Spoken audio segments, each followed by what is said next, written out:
నేను ఒక social media దాంట్లో చూశాను, అది నేషనల్ మీడియా. అందులో పాకిస్తాన్ వాళ్ళు కూడా అంటే అక్కడి ప్రజలు మాట్లాడుతున్నారు ఏంటంటే, మేము మేమేం యుద్ధం కోరుకోవట్లేదు. ప్రజలు ఇక్కడ కోరుకోవట్లా. అక్కడ ఇండియాలో అక్కడ రాజకీయం, ఇక్కడ మా దగ్గరున్న రాజకీయం చేస్తున్న ఈ కుట్రల వల్ల ఇలాంటి దాడులు జరుగుతున్నాయి గానీ, పెహల్గామ్‌లో జరిగింది ఓకే. అలాగే బలోచిస్తాన్‌లో కూడా అవే గన్‌లతోని కాల్చారు. మరి అదేంటి? అది ఎవరు కాల్చారు? అంటే ఇదే పాకిస్తాన్, అది బలూచిస్తాన్, ఈ ఇండియా పాకిస్తాన్ కలిసి ఇప్పుడు ఇండియా పాకిస్తాన్ మీద కుట్ర చేస్తున్నారు. బెలూచిస్తాన్లో భారతదేశానికి సంబంధం లేదు. ఉమ్, అక్కడ జరుగుతుందని వాళ్ళు మీ తప్పు అంటే ఇదిగో మీ తప్పు అని చెప్పే కుంటి మాటలు తప్పితే బెలూచిస్తాన్కి మనకు సంబంధం ఉంది. వాళ్ళు పోరాటం బెలూచిస్తాన్ వాళ్ళు స్వతంత్ర దేశం బంగ్లాదేశ్ పోరాడినట్టు పోరాడుతున్నారు అంతే. వాళ్ళు పోరాటం ఎప్పటి నుంచి సాగుతుంది. అది పాకిస్తాన్కి వాళ్ళకు ఉన్న పాకిస్తాన్ అణిచివేస్తుంది బెలూచిస్తాన్ని అని బెలూచిస్తాన్ ప్రజలు పాకిస్తాన్ మీద ఎగరు. మన భారతదేశం సంబంధం ఉంది. అది వాళ్ళు దాని ఊరినే మన మీద నెపంతో వేయడం తప్పితే నువ్వు దొంగ అంటే నువ్వు దొంగ అంటాం తప్పితే పిచ్చి అక్కడ అక్కడ ప్రజలు నిజంగానే ప్రజలు అన్నట్టు అక్కడ ప్రజలు ఎవరు పాపం దేశం భారతదేశంతో విరోధం కోరుకోవట్లేదు. వాళ్ళు స్నేహాన్ని వారు కూడా కోరుకోవట్లేదు. కోరుకోవట్లేదు. మనం ఇక్కడ కోరుకుంటుందిలా పాలకులు, పాకిస్తాన్ పాలకులు వాళ్ళకి వేరే గతి లేదు. వాళ్ళకి వేరే ఇండియా మీద విషం కక్కుతూనే కాలం పబ్బం గడుపుకుంటుంది. నేను అన్నాడు కదా వాళ్ళ మిలిటరీ డిప్యూటీ మినిస్టర్ గురి అన్నాడుగా, మేము 30 ఏళ్ళుగా ఈ దౌర్భాగ్యం చేస్తున్నాం అన్నాడు. ఒప్పుకున్నాడుగా 30 ఏళ్ళుగా ఈ నీచం చేస్తున్నాం మేమని. అది అంటే వాళ్ళకి ఆ బతుకు తెరువు అదే అయిపోయింది. అంటే ఒకవేళ యుద్ధమే కోరుకుంటే 1965లో మేము ఏం లేనప్పుడే యుద్ధం చేసాం భారతదేశంతో, ఓడిపోయాం అఫ్ కోర్స్.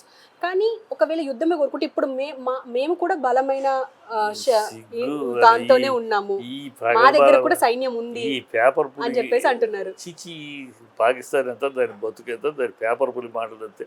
ఒక్కసారి భారతీయులు కాండ్రించి ఉమ్మిస్తే ఉమ్ముతో కొట్టుకుపోతారు. వాళ్ళ బతుకు ఎంత, వాళ్ళ దేశం ఎంత, వాళ్ళ స్థాయి ఎంత. భారతదేశంతో గతంలో కూడా క్షమాభిక్ష మనం పెట్టాం. ఓడిపోతే 1,20,000 సైనికులు మోకాళ్ళ మీద కూర్చుంటే భారతదేశం క్షమించింది. ఆ రోజే కనుక మీ ఆక్యుపైడ్ కాశ్మీర్ వదిలేయండి, వీళ్ళని మీకు అప్పచెప్తామంటే సరిపోయేది. కానీ అప్పుడు మన దేశం కాంగ్రెస్ ప్రభుత్వం కదా, లండాచొరుతనంగా ఉంటుంది కదా, అవి ఫ్రీగా ఏ కండిషన్ లేకుండా 1,20,000 సైనికులు వదిలేశారు. అప్పుడు 50 మంది మన సైనికులు ఇప్పటికి అప్పచెప్పలే వాళ్ళు పాకిస్తాన్. వాళ్ళ దౌర్భాగ్యులు అది. 50 మంది మన సైనికులు అక్కడ ఉన్నారు, 1,20,000 మంది వాళ్ళ సైనికులు మన దగ్గర ఉన్నారు. 1,20,000 సైనికులను మనం ఫ్రీగా వదిలేసాం ఎలాంటి కండిషన్ పెట్టకుండా. వాళ్ళు ఇప్పటికీ 50,000 మందిలో ఇంకా చాలామంది రావాల్సి వచ్చి పంపించిన వాళ్ళ సైనికులు బాడీలు పంపించారు. ఎట్లా అంటే కళ్ళు కోసి ముక్కు కోసి ఇలా దౌర్భాగ్యం. నీచపు ప్రభుత్వం అది, నీచపు మనుషులు వాళ్ళు. ఆ పాకిస్తాన్ డిఎన్ఏలో ఒక నీచత్వం ఉంది, ఒక క్రూరత్వం, కర్రక్కు తొర్రకు కసాయి క్రూరత్వం ఉన్న దేశం అది. ఆ దేశం అలాగే ఉంటుంది. ఆ ప్రజలు కాదు ఆ పాలకులు. కనుక వాళ్ళు ఎంతసేపు ఈర్ష్య చచ్చిపోతున్నారు. ఎప్పుడైతే ఆక్యుపైడ్ కాశ్మీర్ ప్రజలు కూడా తిరగబడుతున్నారు, ప్రజలు కూడా మీ భారతదేశమే గ్రేట్, మాకు భారతదేశమే కావాలి, మేము వాళ్ళతో కలిసిపోవాలి ఎప్పుడు అంటున్నారు, వీళ్ళకి భరించలేకపోతున్నారు. ఎందుకు భరించలేకపోతున్నారు? చైనాకి ఆక్యుపైడ్ కాశ్మీర్ కావాలి. చైనాకి ఆక్యుపైడ్ కాశ్మీర్ ఎందుకు కావాలి? వాళ్ళు ఎకనామిక్ కారిడార్లు కడుతున్నారు, ఎక్స్పాన్షన్ స్కీమ్ వాళ్ళది. ఆ ఎకనామిక్ కారిడార్ రింగ్లో ఈ ఆక్యుపైడ్ కాశ్మీర్ ఉంది. ఇది కనుక మనం భారతదేశం సొంతం చేసుకుంటే వాళ్ళ ఎకనామిక్ కారిడార్ ఆగిపోతుంది. ఇది కావాలి.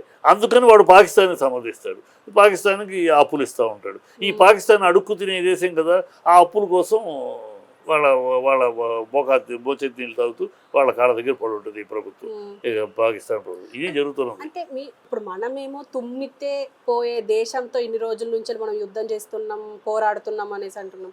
కానీ ఇదే క్వశ్చన్ ఒక వ్యక్తిని అడిగితే మేధావి అని చెప్పుకుంటారు. ఆయన అడిగితే ఏమంటున్నారంటే, ఇప్పుడు ఉక్రెయిన్ రష్యా యుద్ధం జరుగుతుంది, మరి యుక్రెయిన్తో 3 సంవత్సరాల నుంచి వెళ్ళి యుద్ధం చేస్తుంది రష్యా. అది తుమ్మితే పోయే దేశం కాదుగా. అది ఎక్కడంటే ఉక్రెయిన్ ఎందుకు నిలబడగలిగింది? అది ఒక దేశంగా నిలబడలే.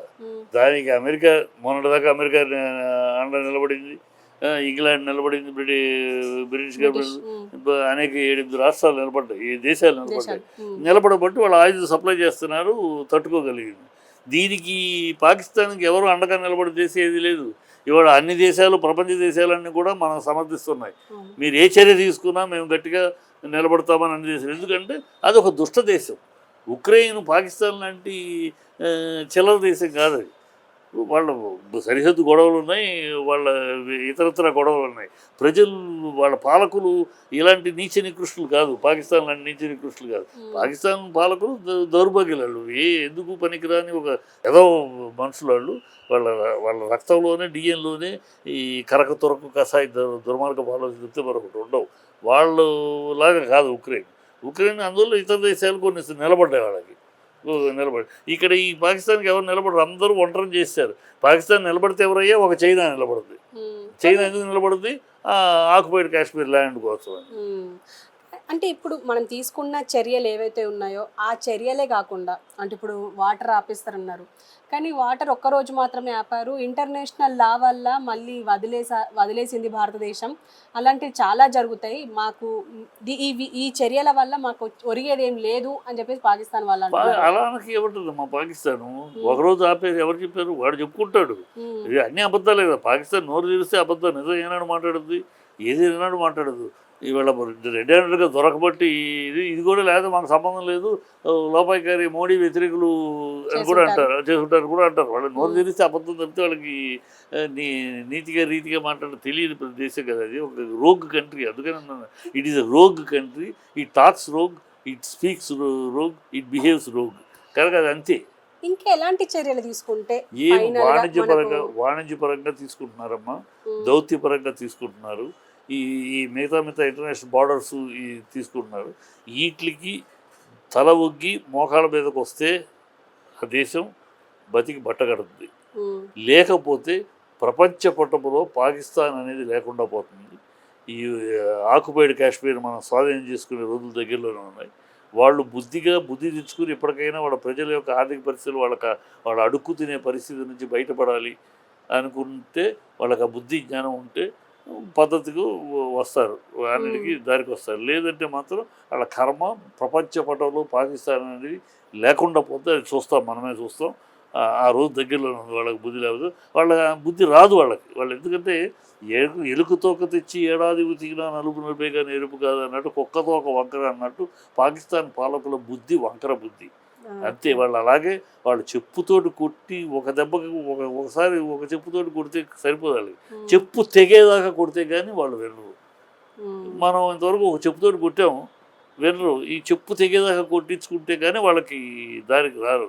అది పిచ్చుకుక్కలు, అది పిచ్చుకుక్క అంతే కదా. అంటే కొంతమంది ఏమంటున్నారంటే, ఇప్పుడు ప్రతిసారి ఉగ్రదాడి జరిగినప్పుడు విచారణ ఎందుకు జరపదు ఈ ప్రభుత్వం, అంటే కేంద్ర ప్రభుత్వం అని చెప్పేసి, విచారణ జరపకుండా డైరెక్ట్ గా ఇప్పుడు ఉగ్రదాడి అని చెప్పేసి ఎలా డిసైడ్ చేస్తున్నారు? సాక్ష్యాలు కంటెదురుకుండా కనపడే వాటికి విచారణలు ఏంటమ్మా? విచారణ వాడు ఎట్లా వచ్చాడు, వాడు బ్యాక్గ్రౌండ్ ఏంటి, ఐఎస్ఐ ఉందా, హ్యాండ్ ఎవరుందా, హ్యాండ్ ఉందో, రాష్ట్రంతో హ్యాండ్ ఉందో, ఈ విచారణలో వాడు చేసింది కళ్ళకు కట్టినట్టు పట్టపగలు కనపడతాడు. దాని విచారణ ఏంది, ఉగ్రవాది అంతా మళ్ళీ దానికి కావాలా? ఉన్నాయి రాజకీయంగా ఏదో మాట్లాడతారమ్మా పిచ్చి మాటలు, రాజకీయ విమర్శలు తప్పితే బుద్ధి లేదు. ఇప్పటికి కూడా ఏంటంటే కొంతమంది దౌర్భాగ్యులు మన దేశంలో, మన రాజకీయాలు వేరు, దేశం వేరు. దేశం అన్నప్పుడు మనం దేశం కోసం ఒక మాట మీద ఉండాలి, దేశం కోసం ఒక మాట కట్టుబడి. ఇక్కడ కూడా పాకిస్తాన్ అంటే ముస్లిమ్స్ బాధపడతారు. ఎందుకు బాధపడతారు? పాకిస్తాన్ ఈ దేశానికి, మా భారతదేశాన్ని మీద విషం కక్కుతున్న దేశం, పరాయి దేశం. దాన్ని తిరిగితే ఇక్కడ ముస్లిమ్స్ ఎందుకు బాధపడతారు? అలా బాధపడితే వీళ్ళు ఈ భారతీయులే కాదు, అంతే కదా. ఇక్కడ పుట్టి పెరిగిన, నాకు తెలిసి ఇక్కడ పుట్టి పెరిగిన ముస్లిమ్స్ ఎవరు కూడా ఆ విషయంలో బాధపడరమ్మా. అక్కడి నుంచి వచ్చి ఇక్కడ సెటిల్ అయ్యి ఏదో చేయాలని వచ్చిన వాళ్ళు ఉంటారు చూడు, చాలామంది ఉన్నారు. అందుకని ఇప్పుడు అందరిని తరిమి కొట్టాలి. ఇప్పుడు పాకిస్తాన్లో ఎంతమంది ఉన్నారు? హైదరాబాద్లో 2 లక్షల జస్ట్ హైదరాబాద్లో మొత్తం దాదాపు దేశం మొత్తం అందరినీ పంపించారు. వాళ్ళు ఏదో నెపం మీద రావటం, ఇక్కడ వచ్చి హైదరాబాద్లో పట్టుకున్నారు కదా మొన్న స్థావరాలు, వచ్చి పాకిస్తాన్ నుంచి అక్కడ టెర్రరిస్ట్ గ్రూపులు. వీళ్ళకి ఇదే పని. వాళ్ళకేంటి, ఐఎస్ఐలు డబ్బులు ఇస్తాయి. ఐఎస్ఐ ఏంటి, దాని ధ్యేయం ఏంటి? ఈ దేశాన్ని ఇస్లామిక్ దేశంగా మార్చాలి, అదే వాళ్ళ ఎజెండా. వాళ్ళకి ఇంకోట్లేదు. కనుక వాళ్ళు మతం మీదే వెళ్తారు. వాళ్ళకి మతమే, పాకిస్తాను మతం మీద దేశమే కదా, ఇస్లామిక్ కంట్రీ అది, అదేమి సెక్యులర్ కంట్రీ కాదు. కనుక మతం కోసం వెళ్తారు. వాడెవడో మాట్లాడతాడు మనం అక్కడ ముస్లిమ్స్ ఇక్కడికి రావాలా చంపడానికి అక్కడే తప్పు పిచ్చనా కొడుకోడికి తెలియదేమో ఎలా మనకి మన స్వాతంత్రం విడిపోయినప్పుడు 21% హిందువులు ఉండేవారు పాకిస్తాన్లో. ఇవాళ 1% ఉన్నారు సన్నాసులు, తెలుసుకోవాలి. ఆ 20% ఏమైపోయారు? చంపేశారు, మత మార్పిడి చేశారు. వాళ్ళని చంపడానికి అక్కడ అయిపోయింది కనుక ఇక్కడికి వచ్చారు. అక్కడే చంపుకోవచ్చు కదా. ఎవడో మనం చూస్తున్నాం, ఎవడో సన్నాసి బుద్ధిజ్ఞానం లేని మాటలు. వాళ్ళు ఇక్కడికి రావాలా, అక్కడే చంపుకోవచ్చు, హిందువులు చంపాలంటే ఇక్కడికి రావాలా, ఇది దేశం మీద వాడేది పెద్ద తెలివితేటలుగా మాట్లాడు. అక్కడ ముస్లిమ్స్ ఆల్రెడీ హిందువులు అక్కడ లేపేశారు. 21% హిందువులు. చరిత్ర తెలుసుకోవాలాడు. 21% మనం విడిపోయినప్పుడు 40 ఏళ్ళలో. ఇవాళ 1% ముస్లిమ్స్ హిందువులు ఉన్నారు అక్కడ, అంతే. ఇక్కడేమో 7% ఆ రోజు విడిపోయినప్పుడు ముస్లిమ్స్ 7%, ఇక్కడ 21% పెరిగారు. అంటే మనం వాళ్ళ పెరుగుదలను అడ్డుకోలేదు, వాళ్ళేమో మన ఎదుగుదలని మన హిందువుల్ని అడ్డుకున్నారు. ఈ నిజాలు తెలుసుకోకుండా ఇప్పటికీ ఇంకా ఏదో ముస్లిమ్స్ అని పాకిస్తానీలు అంటానికి భయం, పాకిస్తాన్ ముస్లింలు అంటానికి భయం, టెర్రరిస్ట్ ముస్లింలు అంటానికి భయం. వాళ్ళలో మంచోళ్ళు ఉన్నారు, మంచోళ్ళు ఉంటారండి. దుర్మార్గుడు పక్కన ఉన్నాడు కనుక వాడు మంచోడైనా దుర్మార్గుడు పక్కన ఉంటే దుర్మార్గుడే వాడు, అంతే కదా. హంతకుడు పక్కన వాడేం చేయలేదండి పాపం, కత్తి ఇవ్వమంటే అందించాడు అంతే అని అంటే కొంచెం నిజమైన కష్టపడి చేస్తున్నాడు మోడీ.